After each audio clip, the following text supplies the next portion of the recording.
धारी गोपी जन वल्लभ गिरिवर धारी यशोदानंदन ब्रज जन रंजन यमुना तीरावन चारी जय राधा माधव कुंज बिहारी गोपी जन वल्लभ गिरिवर धारी। हरे कृष्ण कृष्ण कृष्ण हरे हरे हरे राम राम राम हरे हरे हरे कृष्णा कृष्णा कृष्णा हरे हरे हरे राम राम राम हरे हरे। निताई गौर हरि बोल हरि बोल हरि बोल हरि बोल। जय जय प्रभुपाद प्रभुपाद प्रभुपाद प्रभुपाद। जय जय गुरुदेव गुरुदेव गुरुदेव गुरुदेव। बोलो हरि नाम संकीर्तन महायज्ञ की जय। हरे कृष्ण महामंत्र की श्री श्री राधाकांत भगवान की जय। श्री श्री गौर निताई पंचतत्व की जय। श्री श्री जगन्नाथ बलदेव सुभद्रा माता सुदर्शन जी महाराज की जय। श्री श्री षड गोस्वामी गण की जय। श्री गुरु परंपरा की जय। जगत गुरु श्री प्रभुपाद की जय। श्री गुरु महाराज की जय। अनंत कोटि वैष्णव वृंद की जय। आप सब भक्तों की ओम अज्ञानमतिमिरन्धस्य ज्ञानञ्जनं शलाकया चक्षुरुन्मीलितं येन तस्मै श्रीगुरवे नमः। श्रीचैतन्यमनोभीष्टं स्थापितं येन भूतले स्वयं रूपं दामह्यं ददाति स्वपदान्तिकं। वन्देऽहं श्रीगुरुं श्रीयुतापदकमलं श्रीगुरुं वैष्णवांश श्रीरूपं साग्रजातं सहगणा रघुनाथान्वितं तं सजीवं सान्द्वैतं सावधूतं परिजनसहितं कृष्णचैतन्यदेवं श्रीराधा कृष्णपदां सहगणललिता श्रीविशाखान्वितांश्च। हे कृष्ण करुणा सिंधु दीनबंधु जगतपते गोपेश गोपीकांत श्री राधा कांत नमस्तुते। तप्त कांचन गौरंगी राधे वृंदावनेश्वरी वृषभानुसुते देवी प्रणमामि हरिप्रिय। वाञ्छाकल्पतरुभ्यश्च कृपा सिन्धुभ्यः च पतितानां पावनेभ्यो वैष्णवेभ्यो नमो नमः। जय श्री कृष्ण चैतन्य प्रभु नित्यानंद श्री अद्वैत गदाधर शिवासादि गौर भक्तवृंद। हरे कृष्ण कृष्ण कृष्ण हरे हरे हरे राम राम राम हरे हरे हरे कृष्ण कृष्ण कृष्ण हरे हरे हरे राम राम राम हरे हरे हरे कृष्ण कृष्ण कृष्ण हरे हरे हरे राम राम हरे हरे। गुरुवे गौरचंद्राय राधिकाय तदालय कृष्णाय कृष्ण भक्ताय तद्भक्ताय नमो नमः।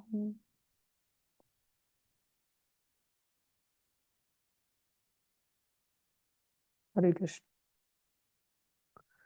सभी भक्तों का हार्दिक अभिनंदन है, स्वागत है। गुरु वैष्णव की दया से हम लोग उपदेशामृत के अंतर्गत चर्चा कर रहे हैं, जिसमें हम साध्य वस्तु भगवान श्री कृष्ण की प्राप्ति के लिए, जो कि सर्वोत्कृष्ट साध्य हैं,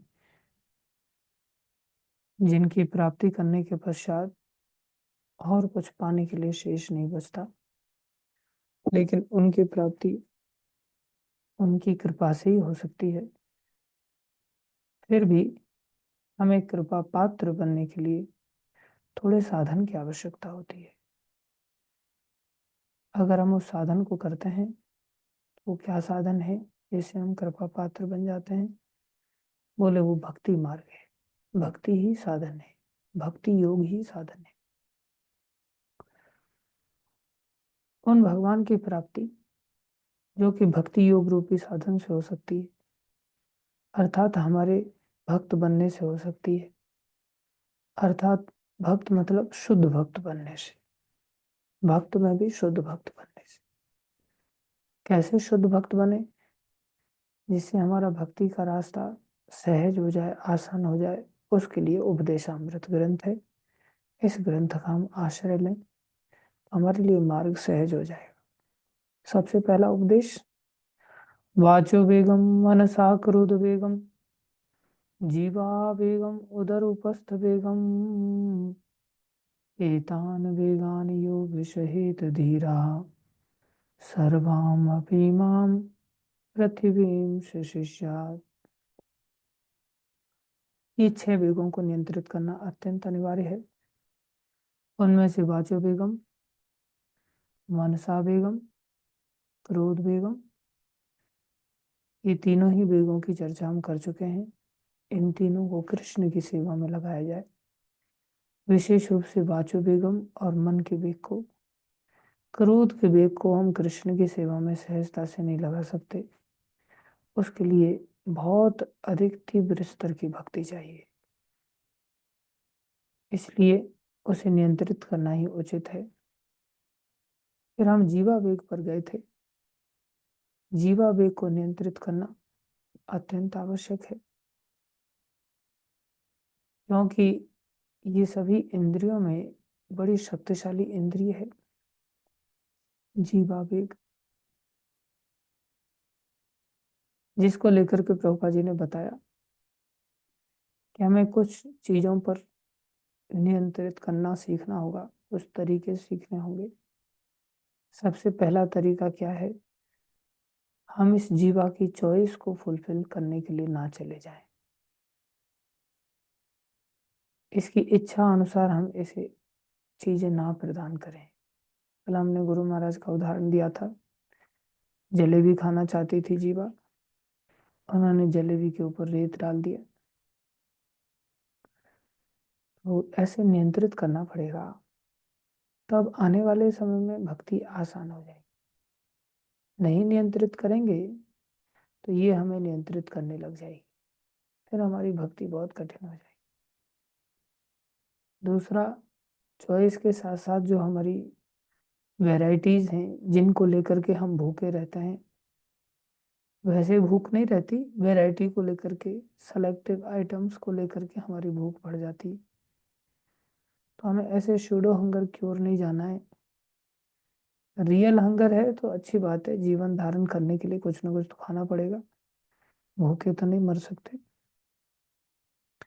इसलिए वैरायटीज या चॉइस की ओर न जा करके हमें भगवान जो दे दें वो ग्रहण करना सीखना चाहिए। मनुष्य शरीर में हम ऐसा कर सकेंगे। दूसरा, हमारी जो क्वांटिटी है वो लिमिटेड होनी चाहिए, अर्थात 50%। अगर ये क्वांटिटी बढ़ जाती है तो उदर वेग हमारे नियंत्रण में नहीं है। प्रभुपाद जी ने जीवा और उदर दोनों को एक साथ पढ़ाया है, यहाँ समझाया है, एक ही लाइन में है। प्राय उदर वेग शांत होने का नाम नहीं लेता। सारा संसार पेट की खातिर काम कर रहा है, पेट ही नहीं भरता लोगों का। क्या है वो लोग, उदर वेग है। कई कई पीढ़ियां एक साथ खा सकती, इतना कमा के रख लिया है, फिर भी कमाने से फुर्सत नहीं है। कारण, उदर वेग परेशान कर रहा है। ऐसा लगता है कि कुछ हो गया, सारा पैसा डूब गया, फिर कहाँ से खाएंगे। इसलिए उदर वेग दर्शाता है कि लोगों का पेट ही नहीं भरता। कई बार हमारे सामने आइटम आ जाते हैं, जीवा को मिल जाते हैं, लेकिन ऐसा लगता है कि अभी तक तो कुछ खाया ही नहीं। पेट ही ऐसा लगता है कि अभी क्या खाया, ऐसा लगा कि कुछ खाया ही नहीं। तो बहुत अधिक अति भोजी भी नहीं होना चाहिए, लेकिन सबके शरीर की अपनी सामर्थ्य है। हम खाने के लिए नहीं जी रहे हैं, हम जीने के लिए खा रहे हैं। ये ध्यान रखना होगा हमको। प्राय संसार में हम सभी खाने का रात दिन सोचते हैं, कल कहाँ से खाएंगे, कल क्या खाएंगे, कल कितने बजे खाएंगे। जैसे ही एकादशी का पता चलता, ओहो कल एकादशी है, कोई कहता नहीं अपनी ओर से, लेकिन सब टेंशन में आ जाते हैं। कल तो मतलब मिलेगा तो एक तो बढ़िया आइटम मिलेंगे नहीं, ऊपर से 12 बजे के बाद मिलेंगे। लेकिन अपनी ओर से कह दें कि अच्छा एकादशी है, चलो अच्छी बात है। अपनी ओर से अच्छी बातें ही कह कह पाते हैं, ये नहीं कोई कह पाता अरे यार अभी तो गई थी एकादशी फिर से आ गई। मन मन में ये जरूर घूमती रहती है बात कि इतनी जल्दी एकादशी आ गई, अभी तो व्रत रखा था। लेकिन किसी को कह देंगे तो इज्जत का कचरा हो जाएगा। वो व्यक्ति कहेगा देखो इसका एकादशी में कोई भाव ही नहीं है। और दूसरा व्यक्ति उसका भी भाव नहीं है, वो भी कह रहा अच्छा एकादशी आ गई चलो अच्छी बात है, दोनों ही एक दूसरे को अच्छी बात कर रहे हैं। लेकिन दोनों में से किसी का भी पेट का जो वेग है, जीवा का जो वेग है इतना अनियंत्रित है कि दोनों ही दुखी हैं अंदर से, लेकिन ऊपर से कोई नहीं। भक्त लोग वास्तव में प्रसन्न हो जाते हैं। क्यों प्रसन्न हो जाते हैं? बोले ये जो मन है ना, ये बहुशाखा ही अनंताश, बहुत सारी शाखाओं में ये बटा रहता है। ये करना है ये करना है ये करना है ये करना है। बोले इससे क्या होगा? समाधो न विधीयते, हमारी चित्त की समाधि कभी नहीं लग पाएगी। अच्छा चित्त की समाधि नहीं लगेगी तो भगवत अनुभूति भी नहीं हो सकती। इसलिए भक्त लोग इस बात को जानते और सोचते हैं आज मैं मेरे मन को कहीं नहीं जाने दूंगा, आज कम से कम रोज मैं पूरी तरह से भगवान में अपने मन को नहीं लगा सकता, तो एकादशी जन्माष्टमी इन सब तिथियों पर तो कैसे भी लगा देता हूँ। इसलिए वो संकल्प करके अपने मन को बचाने का प्रयास करता है और मन को भक्ति में लगा देता है। इस प्रकार से वो धीरे धीरे धीरे धीरे भगवान की याद करने लगता है और फिर प्रसाद में भी भगवत स्मृति उसकी बन जाती है। फिर जीवन नियंत्रित होने लगती है और उधर भी नियंत्रित हो जाता है। इसलिए प्रभुपा जी ने क्या, सामान्यतः हमें जीव को उसका इच्छित भोजन नहीं करने देना चाहिए, लेकिन प्रसाद करके उसे वश में करना चाहिए। भक्त का भाव तो यह होता है कि वह तभी खाएगा जब भगवान श्री कृष्ण उसको प्रसाद देंगे। जीव के वेग को वश में करने का यही उपाय है। मनुष्य को चाहिए कि नियत समय पर प्रसाद ग्रहण कर, तीसरी बात भी बताई थी, फ्रीक्वेंसी हमारी नियत होनी चाहिए। ये नहीं लिखा प्रभुपा जी ने कि सुबह शाम ही ग्रहण करे। हर व्यक्ति की अपनी अपनी स्थिति होती है। अगर कोई 24 घंटे में एक ही बात खाता है तो एक बार खाना मतलब देवताओं का भोजन माना जाता है। 24 घंटे में 2 बार खाना मतलब मनुष्यों का भोजन माना जाता है। 3 बार खाना मतलब राक्षसों का भोजन माना जाता है। 3 से ज्यादा बार खाना मतलब जानवरों का भोजन माना जाता है। जैसे भैंस है, सामने चारा खाती रहेगी, खाते खाते पीछे से गोबर करती रहेगी और फिर सामने चारा खाती रहेगी और फिर गोबर करती रहेगी। उसके सामने जितना चारा डालते रहो वो हटने वाली नहीं, आप ही को चार या तो चारा खत्म होना पड़ेगा या फिर आपको ही खोल करके किसी दूसरी जगह बांधना पड़ेगा। फिर वो जानवर वृत्ति है, जैसे बकरी है, खाती जाएगी खाती जाएगी खाती जाएगी और पेट खाली करती चली जाएगी रास्ते में चलते चलते। फिर वो जानवर वृत्ति है जिसमें निरंतर मुंह चलता रहता है। हमारा शरीर ऐसा नहीं है, लेकिन हम जानवर की चेतना के साथ इस संसार में आते हैं कई बार पूर्व जन्मों से, तो हमारा वही पहिया घूमता रहता है और फिर हम उसी वृत्ति से अपना आहार निद्रा वगैरह ये सब चीजें उसी वृत्ति में चलती हैं।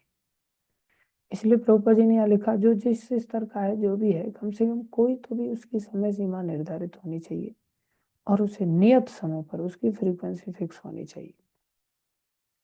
और होटलों या मिठाई की दुकानों में मात्र अपनी जीव या पेट की इच्छा पूर्ति के लिए भोजन ना करें। प्रभुपा जी ने स्ट्रिक्टली मना किया है। अगर हम भक्ति में प्रगति करना चाहते हैं तो बहुत सारे लोग क्या करते हैं, हाँ भाई बिना लहसुन प्याज का बना देना, तो बिना लहसुन प्याज का वो बना देता है। लेकिन करछी तो बिना लहसुन प्याज में ऐसा तो है नहीं कि उसके लिए अलग नई करछी ला करके और उसको नई करछी से सब्जी वगैरह बनाएगी। बहुत सारे लोगों की जीवा इतनी लपलपाती है ना कि उनको कोई फर्क ही नहीं पड़ता है, कहीं भी जा करके कुछ भी चालू हो जाते हैं। थोड़ा नियंत्रित करना सीखना चाहिए। मैंने थोड़ी लहसुन प्याज वाला खाया, मैं बिना भूखे मर जाऊं क्या फिर? अरे गुरु महाराज को देखा है 26 26 27 27 घंटे की फ्लाइट लेते हैं कई बार और एक पानी तक नहीं पीते प्लेन का, इतनी निष्ठा से ट्रेवल करते हैं कई बार। किसी के घर पे कितने भी 56 भोग हो कुछ भी हो नहीं ग्रहण करते आसानी से। तो ऐसी नहीं भक्ति में आगे बढ़ सकते, कम से कम ज्यादा कुछ नहीं छोड़ सकते तो किसी भी इधर उधर की मिठाई की दुकान या कहीं भी होटल आदि इन सब चीजों पर तो ना ग्रहण करें। बच्चों को भी ऐसी ट्रेनिंग देनी चाहिए। बोले हम तो कर लेते लेकिन हमारे बच्चे मानते नहीं। बच्चे नहीं, बच्चों को तुम ही देख करके बच्चों को बिगड़ने का मौका मिला।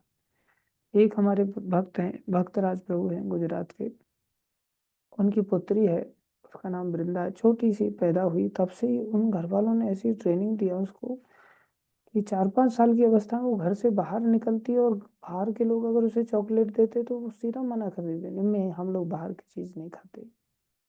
और फिर भी अगर वो लोग जबरदस्ती किसी बर्थडे फड्डे पर, बच्चे लोग एक दूसरे को फ्रेंड होते हैं तो दे देते हैं, लेकर के आ जाती और घर पे माँ को पकड़ा देती, मम्मी ये दिया है मेरे को, आप रख लो भगवान को भोग लगा देना। वो बाहर की चीज को, छोटे से बच्चे में इतना संयम कैसे आया? माँ बाप से आया। माँ बाप को देख करके बालक सीखता है, माँ बाप की सुन के नहीं सीखता। माँ बाप की इंद्रियों को देखता है बालक, हाँ मेरे, हाँ माता पिता इतने संयमित हैं, तो वो भी सीख जाता है। नहीं तो फिर नहीं सीख पाता। ये संयम सीखना पड़ता है। छोटे छोटे बच्चे सीख जाते हैं कई बार। हाँ, गाजियाबाद में एक तन्मय नाम का बालक है, वो एकादशी के दिन केवल फल ही खाता है।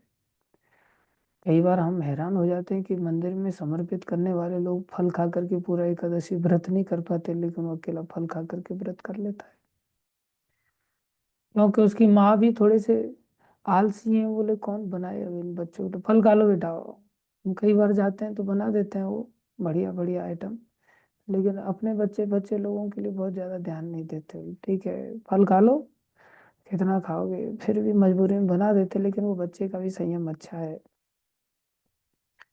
तो कई बार बच्चे भी सीख जाते हैं, ऐसी बात नहीं है। हालांकि वो सुबह जल्दी नहीं उठता, ये नहीं सीख पाया लंबे समय से, पता नहीं भगवान कृपा करें उसके ऊपर। प्रभुपा जी यहाँ लिख रहे हैं, मनुष्य को चाहिए कि नियत समय पर प्रसाद ग्रहण करें, होटलों में मिठाई की दुकानों में मात्र अपनी जीभ या पेट की इच्छा पूर्ति के लिए भोजन ना करें। भक्त लोग खुद कहते हैं अच्छा जन्मदिन है तेरा, चलो हीरा स्वीट्स चलेंगे, वहां पार्टी करेंगे। नहीं, कम से कम भक्तों को बहुत सेंस कंट्रोल होना चाहिए। मैं बोल रहा हूँ आप सबके सामने, लेकिन मेरा खुद ऐसा नियंत्रण नहीं है। मैं चाहता हूँ कि ऐसा नियंत्रण हो जाए। यदि हम केवल प्रसाद ग्रहण करने के नियम पर टिके रहें तो उदर तथा जीव के वेग हमारे वश में हो सकते हैं। दोनों वेगों को प्रभुपा जी ने यहाँ लिखा है। केवल प्रसाद ग्रहण का नियम, ज्यादा कुछ नहीं अगर याद कर पाते हम तो केवल इतना याद रखेंगे, केवल भगवान को भोग लगा हुआ ही खाएंगे बस। यहाँ प्रभुपा जी ने इस बात को कंक्लूड किया। आगे उपस्थ वेग है, जो कामना का वेग है या काम का वेग है, उसको लेकर के प्रभुपा जी ने वर्णन किया है। और ये सबका बाप है, कोई कम नहीं है। जीवा को भी सबका बाप बनाया था, और प्रैक्टिकली देखा जाए तो है ही वो। उसमें भी डबल इंजन की सरकार है, क्योंकि वहां भी दो इंद्रियां काम करती हैं उस जीवा से। एक वपु रूपी इंद्री काम करती है और एक रसना रूपी जो रस लेती है, जो स्वाद लेती है, दो इंद्रियां। ऐसी दो इंद्रियां जनन इंद्रिय को लेकर के कार्य करती है। एक त्वक इंद्री काम करती है, स्पर्श की इंद्री, और एक कर्म इंद्री के रूप में मल मूत्र का विसर्जन या रति इंद्री भी काम करती है। इस प्रकार से जो उपस्थ वेग है भगवत गीता में, तो इसको सबसे बड़ा माना है भगवान ने। भगवान ने भगवत गीता में, अगर आप पढ़ेंगे तो दूसरे अध्याय का 53वां श्लोक है, जिसमें अर्जुन को भगवान ने बताया, बहुत अच्छी बात बताई। क्या कह रहे हैं वो? श्रुति विप्रतिपन्ना थे। श्रुति मतलब शास्त्र, वेद जिसको कहते हैं, जो श्रुति सुन करके हम सीखते हैं। बोले श्रुति, उस श्रुति को पढ़ करके क्या हुआ? विप्रतिपन्ना, विप्रति प्रतिपन्ना मतलब शरणागति, विप्रतिपन्ना मतलब न होना शरणागति का। बोले शास्त्र को सुनकर के क्या हुआ? हमारी जो बुद्धि है वो भगवान में शरणागत नहीं हुई। बोले शास्त्र को सुनकर के भी भगवान में शरणागति नहीं हो रही है। और जब तक शरणागति नहीं है, ध्यान दें, बोले जब कभी शरणागति हो जाएगी, यदा स्थास्यति निश्चला, जब कभी उसकी निश्चल मतलब बिना चलायमान के अगर उसका मन दृढ़ता से किसी मार्ग को ग्रहण करता है, कैसा ग्रहण करता है? समाधौ अचला, अर्थात समाधि में स्थित होते हुए अचल बुद्धि से, अचल बुद्धि जब आ जाए, ऐसी दृढ़ता आ जाए जो बिना भटकने वाली बुद्धि आ जाए, ऐसी शरणागति हो जाए, बोले तदा योगम अवाप्स्यसि, तब उसे योग का मार्ग का ग्रहण करने वाला माना जाएगा। चाहे फिर वो कर्म योगी है, ज्ञान योगी है, ध्यान योगी है, भक्ति योगी है, कोई भी योग में प्रवेश तब तक नहीं होगा जब तक कि उसकी बुद्धि में स्थिरता ना आ जाए। ध्यान दें, योग का पथिक उसे तभी माना जाएगा जब उसकी बुद्धि स्थिरता से भगवान के शरणागत हो जाए। और भगवान ने क्या घोषणा की? बोले वेद पढ़ के भी वो अशरणागत बना रहता है। ये कितनी विचित्र बात है। शास्त्र पढ़ करके भी व्यक्ति भटका रहता है, और बोले जब शास्त्र पढ़ के भी भटका हुआ है तो उसकी बुद्धि कब स्थिर होगी? और जब बुद्धि स्थिर नहीं है तब उसका मार्ग बिना दृढ़ता वाला, बोले वो तो योग पे चढ़ा ही नहीं, वो तो कोई भी योगी नहीं बन पाया। ये बात जैसे ही अर्जुन ने सुनी तो अर्जुन एकदम से चौंक गए। बोले अरे ये कैसी विचित्र बात है कि शास्त्र को सुनकर के भी हम योगी नहीं बन पाए। हम भक्ति योगी बनना तो दूर की बात, किसी भी प्रकार की योगी नहीं बन पाए। भक्ति योगी भी बन सकते हैं अगर हम चाहें तो अर्जुन ने प्रश्न कर दिया। 54वें श्लोक में अर्जुन बोले हे प्रभु, जो स्थित प्रज्ञ है, प्रज्ञ माने बुद्धि, स्थित माने जो लगी हुई है, स्थित प्रज्ञ अगर आप किसी व्यक्ति को लेकर के ये स्टैंडर्ड रख रहे हैं, क्या स्टैंडर्ड? कि उसकी बुद्धि स्थिर होनी चाहिए, भटक ना जाए उसकी बुद्धि मन के पीछे, क्रोध के पीछे, जीवा के पीछे, उपस्थ के पीछे, उदर के पीछे। इसलिए पहला ही श्लोक बोल दिया। उससे भी पहले आमुख में पहले ही बात क्लियर कर दिया कि व्यक्ति को चाहिए कि मन और इंद्रियों को नियंत्रित करे, तभी उसको योग मार्ग का पथिक माना जा सकता है, अन्यथा योग में एडमिशन ही नहीं होगा उसका। हाँ, हम सभी भक्ति योगी बनना चाहते हैं तो भक्ति योग में भी एडमिशन नहीं होगा। एडमिशन कब होगा? जब उसकी बुद्धि में स्थिरता आ जाए। बुद्धि को प्रज्ञा कहते हैं, बुद्धि को प्रमा भी कहते हैं। और जिस उपाय से हमारी प्रमा मतलब हमारी बुद्धि स्थिर हो जाती है उसे प्रमाण कहते हैं। प्रमाणम, प्रमा, प्रमाणम क्या करता है? जो प्रमा को स्थिर कर दे उसे प्रमाण कहते हैं। ऐसी परिस्थिति, ऐसी कोई घटना, ऐसा कोई उपदेश जिसके द्वारा प्रमाकरणम इति प्रमाणम, हमारी प्रमा स्थिर होकर के उस बात को दृढ़ता से स्वीकार कर ले, बोले उसे प्रमाण कहते हैं। अब देखो संसार में कोई व्यक्ति बहस करने जाता है तो सबसे क्या प्रूफ है आपके पास, और जैसे ही प्रूफ दे दो आप एकदम से शांत, हाँ ठीक है बाबा मान लिया अभी। तो प्रूफ को ही प्रमाण कहते हैं, जिससे उसकी बुद्धि उस बात को दृढ़ता से स्वीकार कर लेती है। तो सारा महत्व तो इस बुद्धि का है। इसलिए भगवान को अर्जुन ने तुरंत प्रश्न कर दिया, अच्छा अगर ऐसी बात है, दृढ़ता ही चाहिए, स्थिरता ही चाहिए, तो आप मेरे को थोड़ा खुल के बताइए कि ऐसा व्यक्तित्व कैसा होता है। बोले स्थित प्रज्ञ से का भाषा, जो स्थित प्रज्ञ है अर्थात जिसकी बुद्धि दृढ़ है, जिसकी बुद्धि स्थित हो गई है, प्रज्ञ माने बुद्धि, स्थित माने स्थित हो जाना, डगमगा नहीं रही है, बोले का भाषा, उसकी भाषा कैसी होती है, वो कैसा बोलता है, आप ये बताइए कृपा करके। बोले समाधिस्थस्य केशव, और जो समाधि में एक प्रकार से लीन है ऐसा व्यक्ति। बोले स्थित धी किम प्रभाषेत, उसकी भाषा शैली कैसी होती है, और किम प्रभाषित, वो बोलने में क्या क्या शब्दों का उपयोग करता है, वो बोलता कैसे है। किम आसीत, वो बैठता कैसे है, और ब्रजेत किम, वो चलता कैसे है। चलता मतलब ऐसा नहीं वो कैट वॉक चलता है या रेट वॉक चलता है या ह्यूमन वॉक चलता है, कौन सी वॉक चलता है वो नहीं, उसका चाल चलन कैसा है, उसका उठना बैठना घूमना फिरना पहनना ओढ़ना बोलना चलना खाना पीना, ये सब विस्तार से बताइए, मैं सुनना चाहता हूँ। जब अर्जुन को ये प्रश्न किया, अर्जुन ने भगवान को ये प्रश्न किया, तो भगवान ने तुरंत एक ही सेंटेंस में उत्तर दे दिया।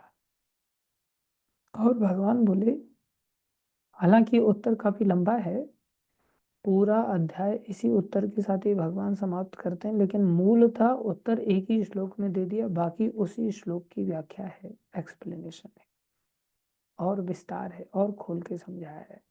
क्या उत्तर दिया, भगवान बोले प्रजाहाति यदा कामान, अगर कोई व्यक्ति प्रजहाति, पूरी तरह से जहाती मतलब त्याग देना, पूरी तरह से यदा मतलब जब, कामान मतलब कामनाओं को इच्छाओं को, जब कोई व्यक्ति अपनी इच्छाओं को त्याग देता है। अब त्याग दिया भैया, घर भी त्याग दिया, माँ बाप भी त्याग दिए, संसार की नौकरी चाकरी नाते रिश्तेदार सब, पत्नी बच्चे सबको त्याग करके मंदिर में आ गए। बोले नहीं, ये घर बार मकान दुकान यहाँ कामना नहीं रहती थी, कामना कहाँ रहती थी, मनोगतान, हमारे मन में रहती है। हम मन को त्याग करके थोड़ी आए थे, मन तो साथ में ही चला आया। तो ये सब इच्छाएं मन में चलती हैं। हालांकि आदमी ने जलेबी खाई, जलेबी की कामना थी, जलेबी खाई, अब 3 दिन तक जलेबी पेट में थोड़ी बैठी हुई है।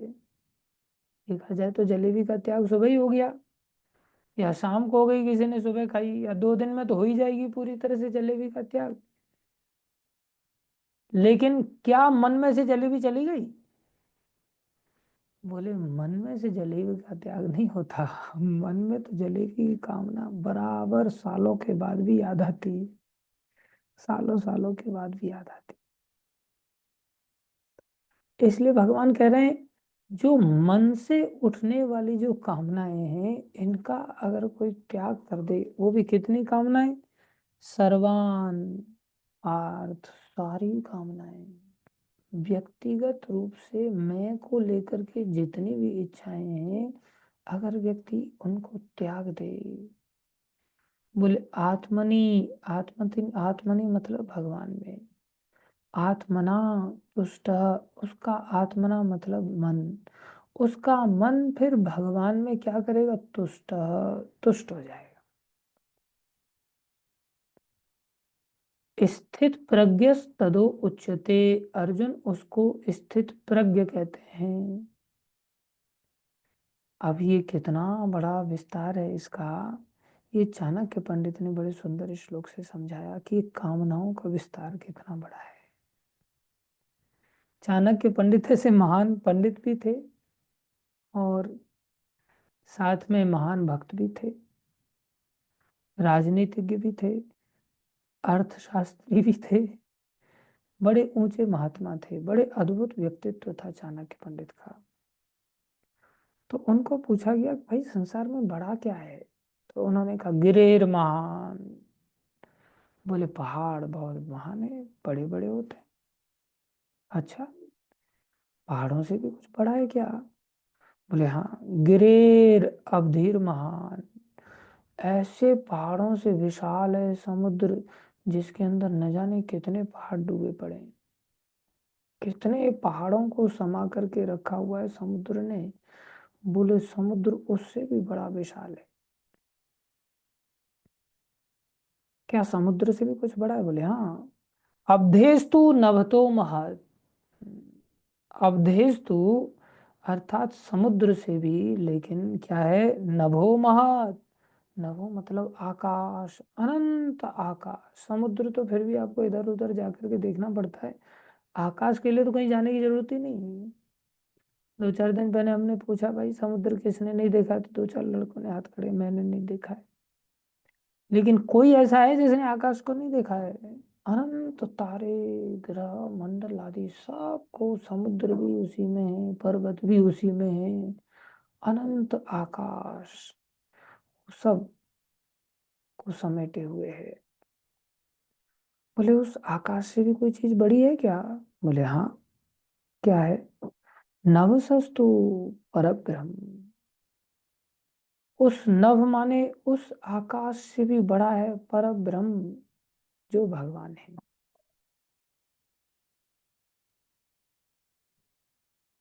बोले उन भगवान से भी कोई चीज बढ़कर है क्या? बोले हाँ। बोले ततो अस्य ततोपि अस्य आशा गरीयसी। उन भगवान से भी बड़ी है आशा। ततो अपि अस्य आशा गरीयसी। उन भगवान से भी बढ़कर है हमारी कामनाएं। आशा मतलब इच्छाएं, हमारी कामनाएं। हमारी जो इच्छाएं हैं ना, कामनाएं हैं ना, ये भगवान की भी दादी हैं।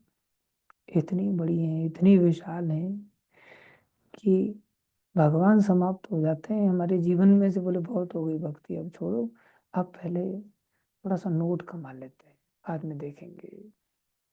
भक्ति करने तो आए ही थे, अब भगवान ने जितनी सेवा लेनी थी ले ली मेरे से। अब 15-20 साल की सेवा हो गई। अब मेरे जीवन में ये, हाँ, सुंदर स्त्री आई है, भगवान ने भेजा है इसको। एक भक्त को जो वृंदावन चला गया था बेचारा, राधा कुंड में रहने लग गए, और वो वहाँ जो बाहर से लोग आते उनको दर्शन कराते, दर्शन कराते कराते ही एक विदेशी स्त्री उनको आकर्षित कर लिया। और फिर वो उसको ऐसे फूलों का गुलदस्ता भेंट करते हुए फोटो खींच करके उन्होंने सबको सर्कुलेट किया फेसबुक पर। और क्या लिखते हैं, राधा रानी गिफ्टेड मी। राधा रानी ने मुझे गिफ्ट दी है। बोले बहुत हो गई सेवा, अब बहुत समय भगवान ने सेवा ले ली जितनी लेनी थी, अब हो गया मेरा, अब समय, अब मैं थोड़ा संसार घूम करके आता हूँ। इसको कहते हैं भगवान के, भगवान को भी छोड़ देता आदमी, आशा इतनी खतरनाक है। कदोपि आशा घरी ऐसी। इसीलिए भगवान को पाना खेल नहीं। इसलिए कहा कि जहां काम तहां राम नहीं। दोनों चीजें एक साथ नहीं चलेंगी, या तो काम या राम। जहां काम तहां राम नहीं, जहां राम नहीं काम। तुलसी कहूँ कैसे रहें, रवि रजनी एक ठाम। अरे तुलसीदास जी बताए, अरे भला कभी किसी भले मानुष ने ऐसा देखा है कि दिन भी हो और साथ में रात भी हो जाए? अरे धूप निकलते समय बरसात हो जाती है तो लोग आश्चर्य करते, अरे रे रे, देखो देखो तो धूप में बरसात हो रही है, ऐसा कैसे हो सकता है? ये हो जाता है। लेकिन ऐसा नहीं दिखाई देखा कि दिन में रात हो जाए और रात के साथ ही पैरेलली दिन हो जाए। ऐसे काम ये रात्रि के समान है, और भगवान श्री कृष्ण ये दिन के समान है। इसलिए याद रहे, हमारे जीवन में हम पैरेलली इन चीजों को लेकर के नहीं चल सकते। भोगों को लेकर काम मतलब केवल स्त्री का ही आकर्षण की बात नहीं हो रही है। सारी कामनाएं, हमारे चित्त की जो भी इच्छा है, इसलिए भगवान ने यहाँ कहा स्थित प्रज्ञ कौन है? सर्वान पार्थ मनोगतान। सारी इच्छाएं, उसकी व्यक्तिगत इच्छाएं अपने लिए अलग से ना रहे, उसकी इच्छाएं भगवान में मिल जाए। कैसे मिलेंगी? जब हमारी इच्छाएं गुरु जी की इच्छा में मिल जाए, गुरु जी जैसा कहें हम भी वैसे ही सोचने लग जाए। इसको कहते हैं श्री चैतन्य मनोभीष्टम स्थापितम येन भूतले स्वयं रूप कदा मह्यम ददाति स्वपदान्तिकम। चैतन्य महाप्रभु के मन के अभीष्ट को जानने में, आज हम लोग गुरुदेव के मनोभीष्ट को नहीं जानते। अपना मनोभीष्ट गुरुदेव से मनवाना चाहते, मेरी ये इच्छा है और मैं इसके साथ शादी करना चाहता हूँ, और आपसे पहले परमिशन लेता तो आप परमिशन देते नहीं। अब मैं शादी करके ही आ गया हूँ, अब आप आशीर्वाद दे दो, मैं कहाँ जाऊँ आशीर्वाद लेने के लिए आपके अलावा, गुरु तो मेरे आप ही हैं। कैसे कैसे मूर्ख है। एक भक्त, उसने माता के साथ चक्कर चलाया, तो माता कहती है प्रभु जी से तो बता देते हैं, प्रभु जी को तो पूछ लेते। बोले प्रभु जी तो मना ही करेंगे, पूछने का कोई मतलब नहीं, पूछ लिया तो गड़बड़ हो जाएगी। बोले फिर भी सूचना तो दे ही देते हैं, शादी करने से पहले सूचना देने में क्या जा रहा है, कौन सा वो जबरदस्त। बोले अगर सूचना दिया तो तुम मेरे को खो दोगे, इसलिए सूचना मत दो, जैसे कभी सूचना मिलने वाली नहीं है जीवन में। तो संसार में लोग क्या क्या इतने डूब जाते हैं कि सब चीजों को त्याग देंगे लेकिन कामना का त्याग नहीं कर पाते। और ये स्थूल दृष्टि से एक प्रकार से स्त्री पुरुष के आकर्षण पर जाकर के बात रुक जाती है। बाकी जितनी भी इंद्रियां हैं वो सब इंद्रियां मन को भटकाती और जीव को संसार में चक्कर लगवाती रहती। तो क्या स्त्री पुरुष का आकर्षण ये बिल्कुल इतना ही व्यर्थ है, तो फिर भगवान ने बनाया ही क्यों? ये उपस्थ वेग को इतना जब घृणित माना जा रहा है तो फिर इसको बनाया ही क्यों? ये भगवान से इतना ही दूर ले जाने वाला है तो फिर बनाया ही क्यों? भगवान ने कहा ये भगवान से दूर नहीं ले जाता, ये भी भगवान से मिलाने वाला है। ये कैसी विचित्र बात है। भगवान ने इतना सुंदर वचन कहा, भगवान ने कहा धर्म अविरुद्धो कामो अस्मि। बोले धर्म में जो बाधा नहीं डालता वो काम तो साक्षात मैं स्वयं हूं। इतनी बड़ी बात की। ऐसे ही थोड़ी, करदम ऋषि ने 10,000 वर्ष तक तपस्या किया, भगवान प्रकट हो गए और भगवान ने उनकी तपस्या को देख करके आश्चर्य किया और भगवान रोने लग गए। अरे इसने कितना कष्ट पाया, कितनी कठोर तपस्या किया, कितना कष्ट पाया।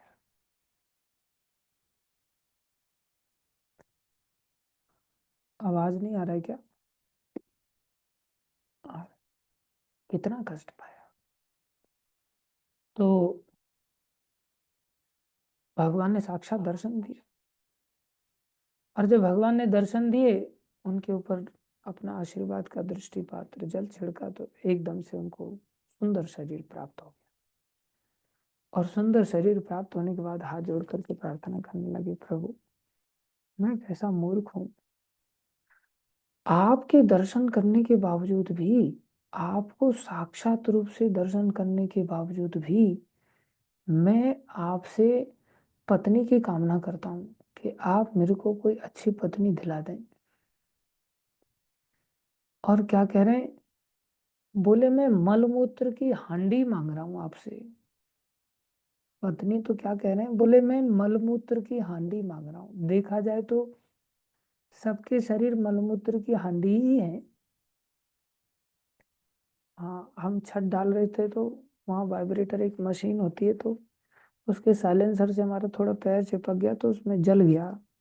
जल गया तो उसकी चमड़ी ऊपर की पैर की थोड़ी सी निकल गई, तो नीचे वाली चमड़ी एकदम मांस जैसी दिख रही थी, इतनी गंदी दिख रही थी। तो एक भक्त पट्टी कर रहा था, मैं बोला, अगर ऊपर का बहुत लेयर पतला सा अगर निकाल दीजिए, यही चमड़ी अगर दिखाई जाए तो कोई व्यक्ति किसी को देखेगा? कितनी घृणा आएगी किसी व्यक्ति को देखने, अरे ऐसे व्यक्ति करेगा, कैसा लग रहा है। तो सिर्फ एक कवरिंग ही तो है। और किसी को अगर बता दिया जाए कि देखो ये मटका रखा है और इसमें मल रखा हुआ है, विष्ठा रखी है, और उसको बोले जा छू तो जरा, कोई छुएगा? हाँ, कोई छूने के लिए तैयार नहीं हुआ। जिसको पता है ना कि इसमें मल है, बिल्कुल नहीं छुएगा। लेकिन कैसा अविद्या ने हमें अंधा किया हुआ है कि हम सबके शरीर में मल है और सबके शरीर मल के मटके हैं। हमने बताया था एक बार 12 प्रकार का मल शरीर के अलग अलग अंगों से निकलता है, फिर भी सब भूल जाते हैं। लेकिन करदम ऋषि इस बात को याद करके कह रहे हैं, मैं कैसा मूर्ख हूं, आपसे मल की हांडी मांग रहा हूं, भोग मांग रहा हूं। फिर क्या कह रहे हैं, लेकिन आपसे मांग रहा हूं और आप देंगे, तो कोई चीज आप देंगे तो वो तो आप ही से मिलाइए ना, आपसे दूर कैसे ले जाइए। अब इसको आप ऐसा नहीं समझना कि स्त्री को ही मल की हांडी कहा जा रहा है। पुरुष तो बेचारा मल का हांडा है, एक प्रकार से देखा जाए तो और बड़ा पात्र है। तो दोनों के लिए ये बात लागू होती है। कई बार माताएं मेरे को लेकर के नाराज हो जाती, प्रभु जी मैं आपका लेक्चर इसलिए नहीं सुनने आती। एक माता कहती है कि आपको पता नहीं क्या आनंद आता है, बस माताओं की खिंचाई करते हैं आप। मैं बोला ऐसा नहीं है, ऐसा क्यों करूंगा। तो मैं बोला मेरे को भी रोटी खानी होती है आखिरकार, और माताएं प्रसाद खिला देती हैं, बाकी भक्त लोग तो इतना आसानी से नहीं खिला पाते बेचारे, वो तो लेके जाएंगे, चलो प्रभु जी गोविंदास में खा लो, और वहां मेरे से खाया नहीं जाता।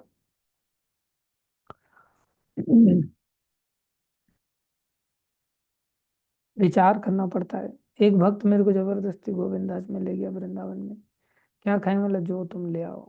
तो लेकर के आया पराठा। मतलब पहले मेनू देख कर क्या क्या है, बोले पराठा है प्रभु जी। मतलब कितने का, बोले 90 रुपए का। मैं उठ के चल पड़ा, बोले बाप रे बाप, 90 रुपए का तो पूरा 2 टाइम का प्रसाद खा लेंगे हम लोग, एक पराठा 90 रुपए का। बोले बैठो बैठो, आपको थोड़ी ना पैसा देना है। मतलब तेरा पैसा भी मेरा ही पैसा है भाई, चल यहाँ 90 रुपए का पराठा क्यों खाएंगे, आश्रम में बना करके खाएंगे।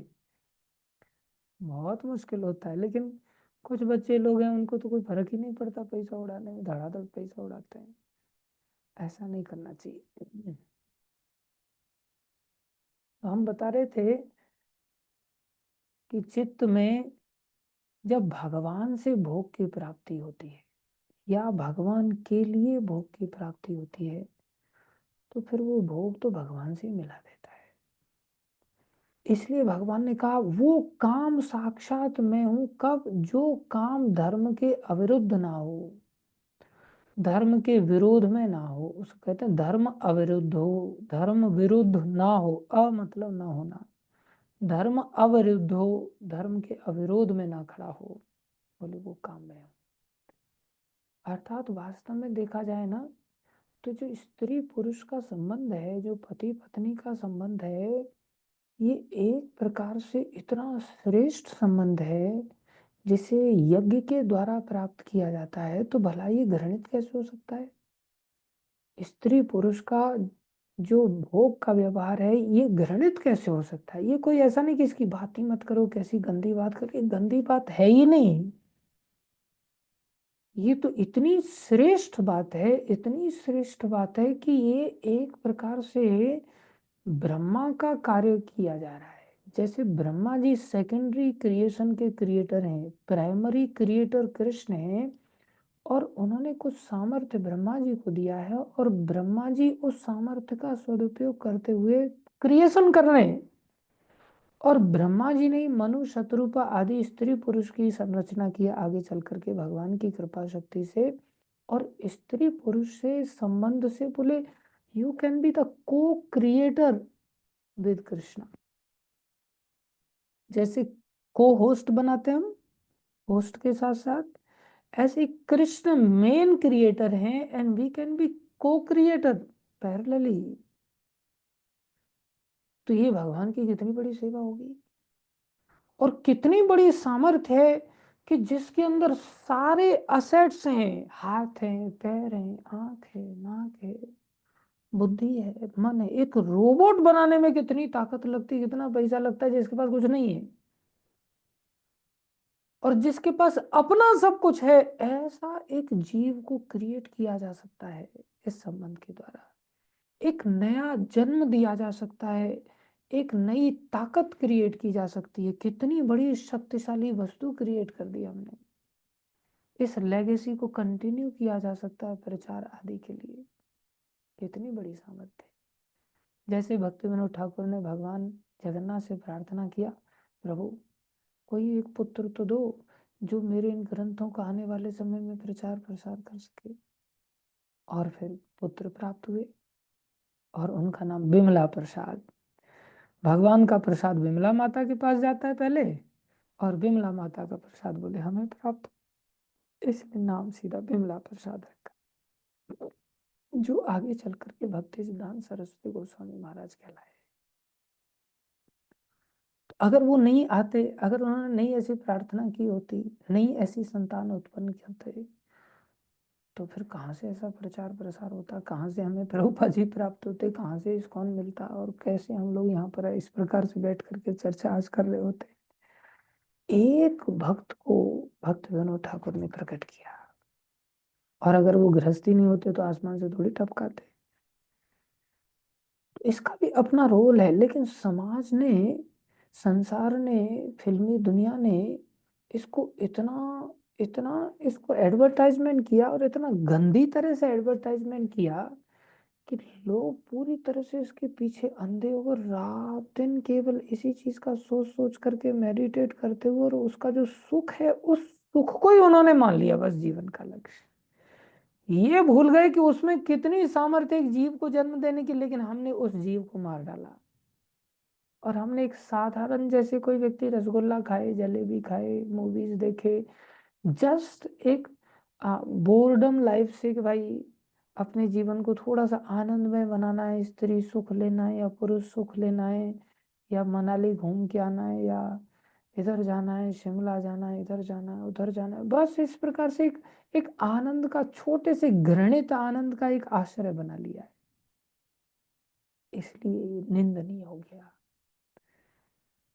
तो कौन सी चीज अभी तक हमने ऐसी देखी जिसको कृष्ण की सेवा में नहीं लगाया जा सकता? इसको भी कृष्ण की सेवा में लगाया जा सकता है। कब? जब हम कृष्णा कॉन्शियस संतान उत्पन्न करें। अब भक्तों की संख्या कितनी चाहिए? कितनी भी संतान उत्पन्न करो, लेकिन एक ही कंडीशन है, भक्त संतान होनी चाहिए। हम भक्त पैदा करें, उसके लिए हम स्वयं में भक्त तो बने। हमारी संतान पैदा हो जाती है, संतान सुनने का नाम ही नहीं लेती। फिर हमने क्या पैदा किए? बोले कुत्ते बिल्ली पैदा किए बस। इसलिए शास्त्र कह रहा है जननी जने तो भक्त जन। अगर माँ बाप को जन्म देना ही है तो सबसे पहले भक्त को जन्म देना चाहिए। या दाता या दानवीर पैदा करो, या शूरवीर पैदा करो, नहीं तो जननी भांज रहे। फिर मनुष्य शरीर में उसको और ज्यादा संतानें पैदा करने की आवश्यकता नहीं है, क्योंकि यहाँ कोटा समाप्त हो जाता है मनुष्य शरीर का। फिर यहाँ से कुत्ते बिल्ली का कोटा चालू होता है। तो मनुष्य शरीर पा करके कुत्ते बिल्ली क्यों पैदा करना? नहीं तो जननी बांझ रहे, काहे गंवाए नूर। इसलिए हमें अपने मन को, जो कि इस मन से ही सारी कामनाएं उत्पन्न होती हैं, जो कि भगवान से भी श्रेष्ठ हैं, जिन्होंने भगवान को भी साइड में कर रखा है आज, जिसकी वजह से हमारी जो प्रज्ञा है वो भटक गई है। इसलिए ये काम बहुत खतरनाक है। इसके बाद भगवान ने 56, 57, 58 वगैरह, इन्हीं में किसकी प्रज्ञा श्रेष्ठ है, किसकी बुद्धि स्थित है, कौन भक्ति मार्ग में आगे बढ़ने वाला है, उसका बड़ी स्पष्टता के साथ वर्णन किया है। प्रभुपाद जी हमें क्या समझा रहे हैं यहाँ? इसी प्रकार जनन इंद्रियों के वेग या काम वासना के वेग भी उन्हें अनावश्यक रूप से प्रयोग में न लाकर, लेकिन इतना ग्लैमराइज कर दिया गया है इस विषय को, मूवीज क्या, सीरियल्स क्या, और एक दूसरे को देखना क्या, इसी प्रकार से आकर्षित करना, केवल चित्त के अंदर बस विषय भोग, विषय भोग, विषय भोग, यही दिमाग में चलता रहता है। भोग आनंद चाहिए बस। इसलिए ऐसा नहीं कि चर्चा का विषय नहीं है, गंभीर चर्चा का विषय है, बहुत आवश्यक चर्चा का विषय है, बशर्ते हम इसकी बारीकी को समझें कि कितना श्रेष्ठ कार्य है। हम उस जीव की हत्या ही कर देते एक प्रकार से, उस वीर शक्ति को नाली में बहा देते हैं। और फिर देखो प्रकृति कितनी दयालु है, फिर से सारे शरीर में से, अलग अलग हड्डियों में से उस वीर शक्ति को फिर से क्रिएट करती। अरे भैया तुमने मूर्खता कर दिया, लेकिन इन इंद्रियों को, सारे शरीर को इसकी बड़ी जरूरत है, इसलिए सब्सटेंस हम फिर से क्रिएट करते हैं। सातवीं धातु के रूप में ये क्रिएट होती है। हम भोजन करते हैं, भोजन से रस बनता है। जठराग्नि हमारे भोजन को पका के रस बनाती है। रस को भी जठराग्नि पका करके फिर रक्त बनाती है, खून बनता है। रक्त को भी फिर पकाती है जठराग्नि, और पका करके फिर मांस बनाती है। फिर उस मांस को भी पकाती है, फिर मेद बनाती है। मेद को भी पकाती है, फिर हड्डी बनाती है। हड्डी को भी पकाती है, फिर मज्जा बनाती है। फिर मज्जा को भी पकाती है, फिर शुक्र बनाती है, जैसे वीर शक्ति कहते हैं। फिर उसको भी पकाती है तो ओज शक्ति आ जाती है। सारे शरीर के अंदर इंद्रियों में ओज आ जा सारे शरीर में ओज आ जाता है। फिर ओज को भी पकाती है तो तेज बनाती है। फिर तेज को भी पकाती है तो फिर सह बनाती है, जो मन की शक्ति बनता है। इस प्रकार से ये वीर शक्ति पकते पकते इतनी ऊंचाई तक जा सकती है, लेकिन हमने तो बहुत पहले ही उसको बहा दिया, व्यर्थ में उसको गंवा दिया। अगर उसका उपयोग ही करना था तो संतान उत्पत्ति के लिए करते। इसलिए गृहस्थ जीवन कोई बुरा नहीं है, बशर्ते हम केवल संतान उत्पत्ति के लिए ही इस संबंध का सदुपयोग करें। इसलिए प्रभुपाद जी यहाँ कह रहे हैं, इसी प्रकार जनन इंद्रिय के वेग या काम वासना के वेग भी उन्हें अनावश्यक रूप से प्रयोग मतलब आवश्यक भी होता होगा कहीं ना कहीं प्रयोग, इसका प्रयोग में न लाकर वश में किए जा सकते हैं। जनन इंद्रियों का उपयोग कृष्ण भावना भावित संतान उत्पन्न करने के लिए ही किया जाना चाहिए, अन्यथा उनका प्रयोग ना किया जाए। कृष्ण भावनामृत आंदोलन में विवाह को इसीलिए प्रोत्साहन नहीं दिया जाता कि काम इंद्रियों की तृप्ति हो। देखो, इस्कॉन में भी विवाह कराए जाते, लेकिन इसलिए नहीं प्रोत्साहित किया जाता कि काम इंद्रियों की तृप्ति करो अजामिल की तरह, नहीं, अपितु कृष्ण भावना भावित संतान उत्पन्न करने के लिए दिया जाता है। और जो ही बच्चे थोड़े बड़े हो जाते हैं, अब देखो कैसे हमें पता चले कि हमने अपने बच्चों को कृष्ण भावना भावित संतान उत्पन्न कर रहे हैं कि नहीं? बोले ध्यान दें, फिर हम जो ही बच्चे थोड़े बड़े हो जाते हैं, ऐसा नहीं कि पूरे 20 साल के हो गए अभी तक उसको कुछ आसक्ति घेर करके बैठे हुए हैं। ऐसे ऐसे बच्चे जिनका नामकरण हमने किया और जो बच्चे पैदा होने से पहले ही माँ बाप ने कहा प्रभु जी अगर संतान हो जाएगी तो आपको दे देंगे, और पैदा होते उन्होंने कब्जा कर लिया, देने का नाम ही नहीं। दीक्षित हैं, फिर काहे के कृष्ण भक्त पैदा कर रहे हैं वो। बोले जो ही बच्चे थोड़े बड़े हो जाते हैं उन्हें डलास टेक्सास के गुरुकुल में भेज दिया जाता है। ये भक्तों की पहचान है। अगर हम भक्त पैदा कर रहे हैं तो हम ऐसे संस्कार डालेंगे कि बच्चे भक्त बनने के लिए तैयार होना चाहिए। जैसे हमारे गुरु भाई राम स्वरूप प्रभु, उनका लड़का है वैष्णव दास, तो वो कहता है मेरे को तो मंदिर में रहना है बस, कब मेरे को मंदिर में जा करके रहने को मिलेगा। छोटा सा ही है, लेकिन फिर भी मंदिर में रहने के लिए एकदम तत्पर रहता है। लेकिन उसके माता पिता जबरदस्ती उसको पट्टी पढ़ा, माँ तो नहीं इतना, पिताजी थोड़ा ज्यादा पट्टी पढ़ाना चाहते हैं संसार के। पता नहीं उनको लग रहा है कि पता नहीं ये बालक पेट भर पाएगा कि नहीं भर पाएगा। जैसे हम तो रोज भूखे ही मर रहे हैं मंदिर में रह करके, जैसे अरे सालों से हमारा पेट भरता चला आ रहा है, आगे भी भरेंगे भगवान। इसलिए प्रभुपाद जी यहाँ लिख रहे हैं गृहस्थ भक्तों के लिए। समझ रहे हो शशिकांत? सुनाई दे रहा है तुम्हें? अच्छी बात है। जो ही बच्चे थोड़े बड़े हो जाते हैं उन्हें डलास टेक्सास और गोवर्धन के गुरुकुल में, देहरादून के गुरुकुल में भेज दिया जाता है। पापा जी यहाँ लिख रहे हैं जहां उन्हें पूर्णतया कृष्ण भावना भावित भक्त बनने के लिए प्रशिक्षित किया जाता है। प्रशिक्षण बहुत जरूरी, जो घर पे नहीं हो सकता। भेजा क्यों जाता है? बोले इसीलिए भेजा जाता है, घर बसे घर में वैराग्य कहाँ, मोह ममता में चित्त पागे है पे पागे है।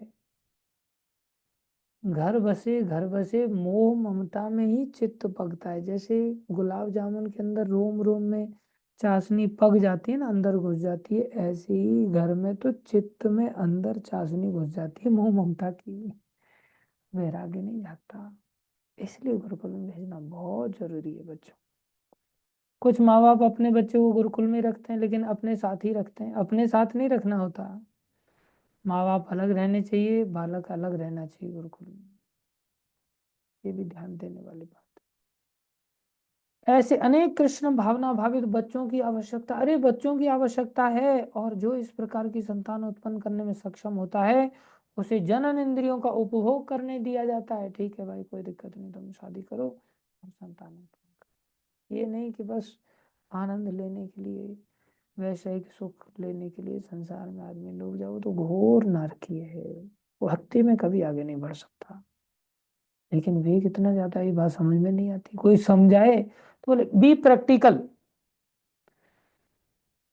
जैसे प्रैक्टिकल, ये शास्त्र है ही नहीं, ये शास्त्र तो सब इम्प्रैक्टिकल है।